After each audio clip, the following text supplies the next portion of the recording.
ವಿಧಾನಸಭಾ ಕ್ಷೇತ್ರಗಳ ಉಪಚುನಾವಣೆ ಅರ್ಥಾತ್ ಬೈ ಎಲೆಕ್ಷನ್ ಫಲಿತಾಂಶ ಮತ ಎಣಿಕೆ ನಡೀತಾ ಇದೆ. ಗುಜರಾತ್ನ ಕಾಡಿ ಕ್ಷೇತ್ರ ಬಿಜೆಪಿಯ ರಾಜೇಂದ್ರ ಕುಮಾರ್ಗೆ ಮುನ್ನಡೆ. 5 ಅಸೆಂಬ್ಲಿ ಕ್ಷೇತ್ರಗಳ ಬೈ ಎಲೆಕ್ಷನ್ ಫಲಿತಾಂಶ ಇದು. ಗುಜರಾತ್ನ ಕಾಡಿ ಕ್ಷೇತ್ರ ಬಿಜೆಪಿಯ ರಾಜೇಂದ್ರ ಕುಮಾರ್ಗೆ ಮುನ್ನಡೆ. ಗುಜರಾತ್ನ ವಿಸವದರ್ ಕ್ಷೇತ್ರ ಆಮ್ ಆದ್ಮಿ ಪಕ್ಷದ ಇಟಾಲಿಯಾ ಗೋಪಾಲ್ಗೆ ಮುನ್ನಡೆ. ಇದು ಬೈ ಎಲೆಕ್ಷನ್ಗೆ ಸಂಬಂಧಪಟ್ಟ ಹಾಗೆ ಗುಜರಾತ್ನ ಫಲಿತಾಂಶಕ್ಕೆ ಸಂಬಂಧಪಟ್ಟ ಅತಿ ದೊಡ್ಡ ಮಾಹಿತಿ. ಕೇರಳದ ನಿಲಂಬೂರ್ ಕ್ಷೇತ್ರ ಕಾಂಗ್ರೆಸ್ನ ಅಭ್ಯರ್ಥಿಗೆ ಮುನ್ನಡೆ. ಪಂಜಾಬ್ನ ಲೂಧಿಯಾನಾ ಪೂರ್ವ ಆಮ್ ಆದ್ಮಿ ಪಕ್ಷದ ಸಂಜೀವ್ ಅರೋರಾಗೆ. ಇನ್ನು ಪಶ್ಚಿಮ ಬಂಗಾಳದ ಕಾಲಿಗಂಜ್ ಕ್ಷೇತ್ರ ಟಿಎಂಸಿಯ ಅಲಿಫಾ ಅಹಮದ್ಗೆ ಮುನ್ನಡೆ.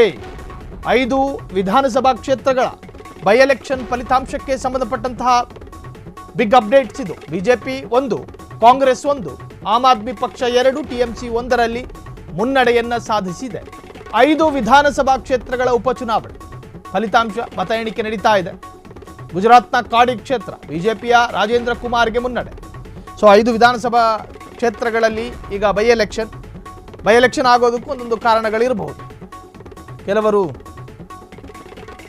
ಕೇರಳದ ನಿಲಂಬರ್ ಕ್ಷೇತ್ರ ಕಾಂಗ್ರೆಸ್ನ ಆರ್ಯದನ್ ಅವರು ಕೂಡ ಮುನ್ನಡೆಯನ್ನು ಸಾಧಿಸಿದ್ದಾರೆ. ಇದು 5 ವಿಧಾನಸಭಾ ಕ್ಷೇತ್ರಗಳ ಉಪಚುನಾವಣೆಯ ಫಲಿತಾಂಶ.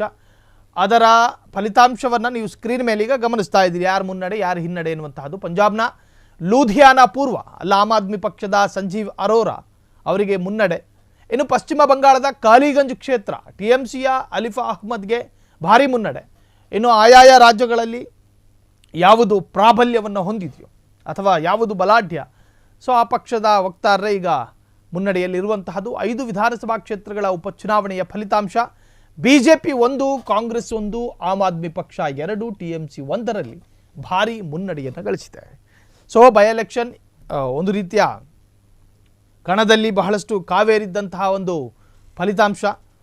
ಈಗ ಆ ಒಂದು ಕ್ಯೂರಿಯಾಸಿಟಿಗೆ ತೆರೆ ಬೀಳೋದಕ್ಕೆ ಇನ್ನೇನು ಕೆಲವೇ ಕ್ಷಣಗಳು ಬಾಕಿ ಇದೆ.